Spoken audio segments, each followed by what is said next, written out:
Oh, this looks fun. Oh man. Woo! Flick the back end out. Whoa. Didn't expect that. Oh yeah. Oh, this is cool. My friends, welcome back. I hope you're all doing very well. It is that time once again for yet another big adventure. I am in Northumberland National Park, and today I'm going to be riding a trail with a very special surprise. As always, my mission is to ride and document the best mountain bike trails in the UK. It's as simple as that. And as per all of my adventures, I will be recording on trail forks. So, Northumberland National Park, more specifically Kielder Forest. Today I'm going to be riding two trails, Lonesome Pine into Bloody Bush. And the special surprise today is that I'm going to be riding all the way up to the Scottish border, back across. So technically, I'm going to be riding in both Scotland and England in the same day. We're looking at about 23 kilometers for this one, 3,000 feet of descending. And it is a beautiful day. The most perfect 23 degrees I have ever felt. Once again, it seems that one of my adventures is starting from the banks of a reservoir. And this just so happens to be the biggest man-made reservoir in Europe. It is enormous. Holy moly. That reservoir holds 200 billion litres of water. It cost 167 million to make, and it regulates the entire water supply for the northeast of England. The dam itself, which I don't think we're going to see on this ride, took 20 years alone just to plan, let alone build. Just to give you some perspective on the volume of that reservoir, if all that water was petrol, you'd be able to fill up 4 billion cars. It is simply mind-blowing, and that's got to be what now, the third or the fourth reservoir that an adventure has started at. It's just got to be something about them. Even this forest track is beautiful. It's almost like I'm in Switzerland somewhere. Woo.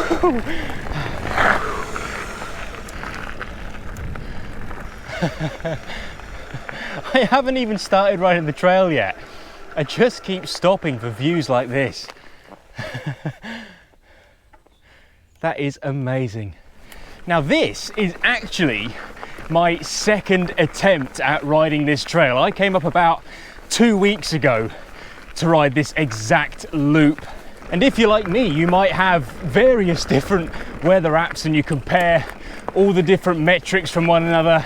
The last time I came, all the different weather apps were saying very similar things, that it was going to be slightly cloudy but also sunny at the same time.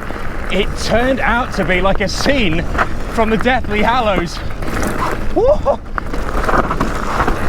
It just did not stop raining.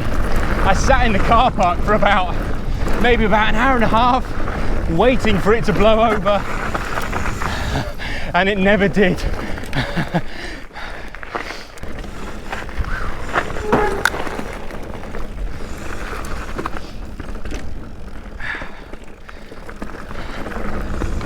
You know, I plan all these things out and I always think it's going to be the most perfect day out on the bike, but just sometimes it just doesn't work out that way. About half an hour into my drive on the way back, it did start to clear up, and I thought, oh, shall I go back and do the loop? But it's just one of those days where I had to throw in the towel and plan another time to come back. And then lo and behold, we start to see the heat waves come in to the UK, and I thought, what better time to go? I was actually going to come yesterday, but it was 34 degrees. And that might be a little bit too hot for me. It's a beautiful 23, and even that it's getting there. I am starting to sweat. My go-to weather channel is the Met Office, but recently it hasn't been as accurate as I remember it in the past. Of course, it's never going to be 100% accurate, but there's getting it slightly wrong, and then there's getting it really wrong. Beautiful bridge. Oh, the breeze.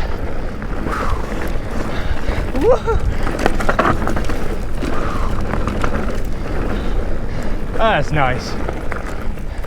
I am rocking the full decathlon shorts and t-shirt. I've got the Rock Rider shorts, the Rock Rider jersey, £30 all in. You cannot beat it. Where on earth in today's world do you get surprisingly good quality shorts and jersey for £30 together? It's just amazing. These shorts have got pads sewn into them, so there's no need to wear extra padding, and the jersey's lovely. It's really nice and light. It doesn't even feel like I'm wearing anything at all. Completely breathable. I was going to be silly enough to ride in my Fox trousers and long sleeve jersey, but after the heat yesterday, I just couldn't think of anything worse. I am glad I picked these up. That hill up to the left of me there just reminds me of High Burnside. It's almost a spitting image. What a ride that was. Still to this day, the best trails I've ever ridden up in Abbey Moor. If you haven't seen that video, I would highly recommend going to watch it. It was exactly like what I can imagine riding in Canada would feel like. What a good morning that was. If you are interested in where I've ridden on my mission to ride and document the best mountain bike trails in the UK, you can check out the Trail View map. It's this fully interactive map I've created that has all the little pinpoints of the trailheads that I've ridden at. All little pinpoints have supporting videos, and it's now got over 11,000 views. When I made it, I never thought I'd see those numbers, but obviously a lot of people find it very useful. If you're in search for your next big adventure, the link is always in the description. Something that caught my eye this week, whether it's that I've been living under a rock or I just haven't known, but SRAM have dropped the Eagle name. So instead of having all the different Eagle names and all the different levels of Eagle, they've simply consolidated it into 3 different products. They've got the S100, the S200 and the S500. Now, as far as I can work out, S100 is your sort of NX, SX group sets, S200 is your GX, and then 500 is your AXS. So I don't believe there's any more X01 or XX1 coming from SRAM. They've completely ditched it and they're going with the wireless setup for their top of the range group sets. Now, I'm not sure if S100, for example, is the overriding product line name and then Eagle is listed below, but for the fact they've consolidated their entire product line, I actually think it's quite a good idea. First of all, if SRAM aren't selling enough of X01 and XX1, why would they keep producing it if no one's buying it? It will make it a lot easier for us to buy replacement parts for our drivetrains, and actually I think it works out to be cheaper if you buy S100 or 200 over an actual GX or SX or NX drivetrain. What I'm really interested in though is the AXS. I would love a wireless drivetrain. I don't like cables on a bike as it is. I mean, you can't necessarily get rid of all of them, but where you can, like a wireless dropper post and wireless drivetrain, or if I had the money, I would jump straight on it.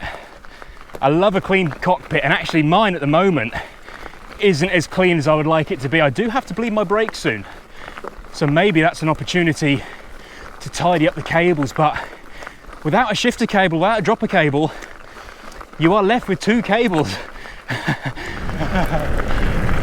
Oh, that breeze feels good. Woo-hoo-hoo. Oh yeah. Woo-hoo. Oh, look at that view there. Oh my word.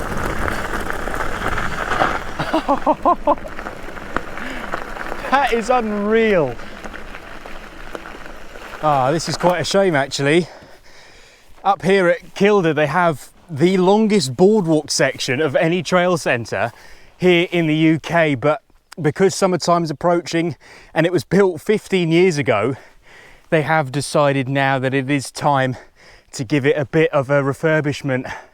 It looks awesome. What a shame. I was really excited to ride this.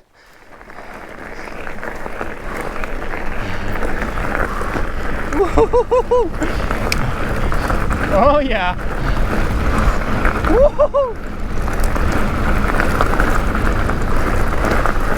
Oh man. No braking. No braking. Ah!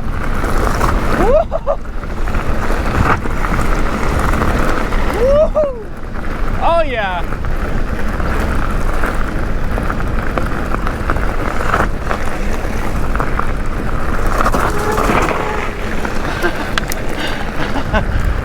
Oh, this looks fun. Whoa. Oh, it's so loose.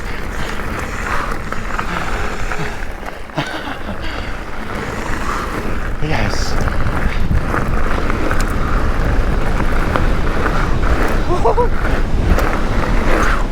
Yeah. Man, it's so loose. Maybe needs a little rain after all.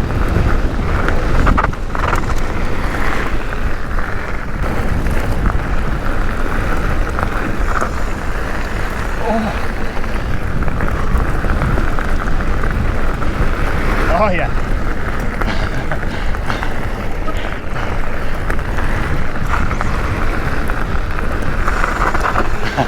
I think in places they may need to build some of those banks up a little bit. Good fun. Yeah. Woo. Nearly came off.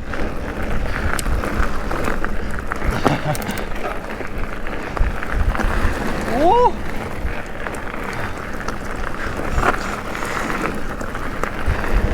Nice. Somewhere along the way I must have missed the sign for Bloody Bush, the trail that would have taken me all the way to the Scottish border. So I'm still going to go there anyway. That is my mission, to get to the Scottish border. I am going to get there. Oh, what's this?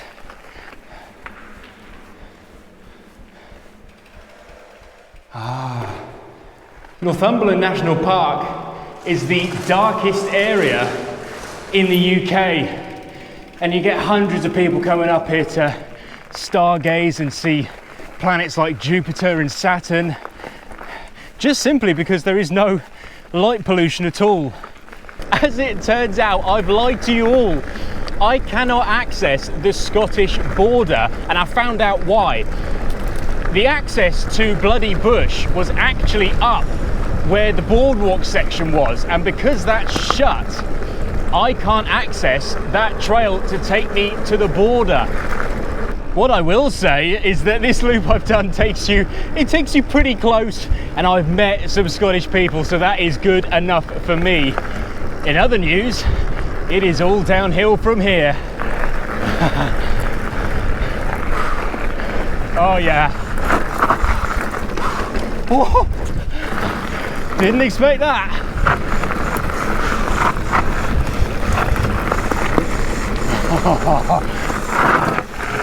It is so loose.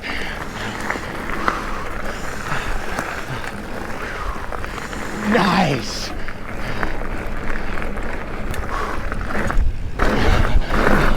Whoa. Oh man. Whoa.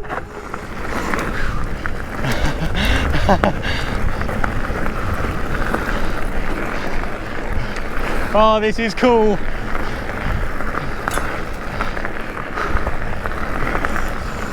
Oh.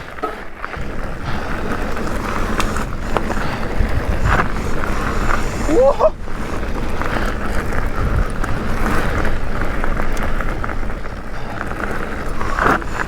man. Woo! Flick the back end out. It is like an ice rink in places from all this loose gravel. Ooh. Just cautious not to lean it in too much.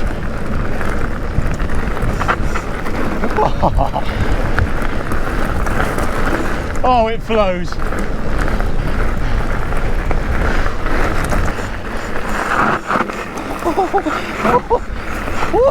Oh yeah. Slip and slide.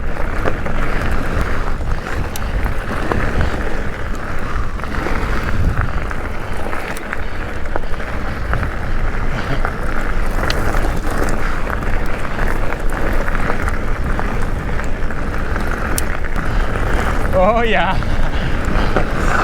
Whoa. Holy moly. Whoa. I'm just holding on for dear life around these corners. There is just no support. It does make it more fun.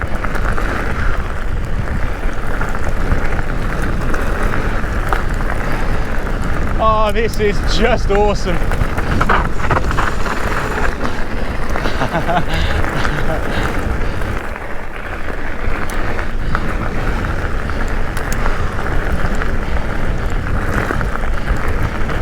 Oh yeah.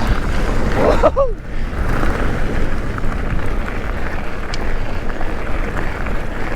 This really reminds me of Avan, South Wales, one of my favourite places to ride a mountain bike. This trail has got the exact same feel about it. One trail in particular, Blue Scar.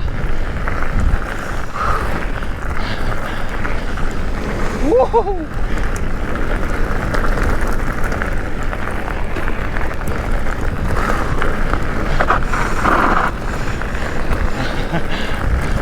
Oh. Awesome. So much flow. Just link all of those corners up. Ah, such a shame I couldn't ride Bloody Bush, but a great adventure nonetheless. Thanks for coming along. Take care.